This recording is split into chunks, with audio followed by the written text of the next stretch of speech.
नवी मुंबईच्या विकासाला गती देणारे लोकनेते दिबा पाटील आंतरराष्ट्रीय विमानतळ आता प्रत्यक्ष विमान वाहतूक सेवेसाठी सज्ज झाले असून येत्या 25 डिसेंबरपासून या विमानतळावरून अधिकृत उड्डाणे सुरू होणार आहेत। या पार्श्वभूमीवर विमानतळाकडे जाणाऱ्या प्रवाशांसाठी रेल्वे प्रशासनाने बेलापूर नेरूळ उरण रेल्वे मार्गावर नव्याने उभारण्यात आलेले तरघर रेल्वे स्थानक आता पूर्णपणे कार्यान्वित झाले आहे।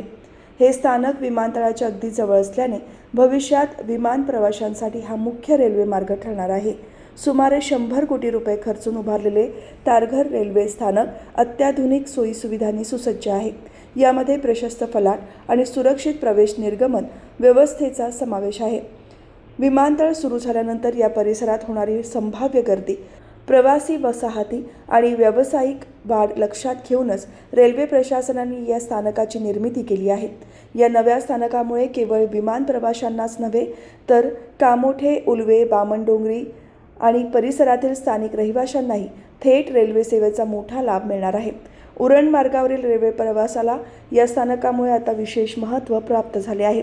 वाढती लोकसंख्या आणि प्रवाशांची सोय विचारात घेऊन बेलापूर नेरूळ उरण मार्गावरील लोकल फेऱ्यांमध्येही वाढ करण्यात आली आहे। यामुळे सकाळ आणि सायंकाळच्या वेळी होणारी प्रवाशांची गर्दी कमी होण्यास मदत होणार आहे।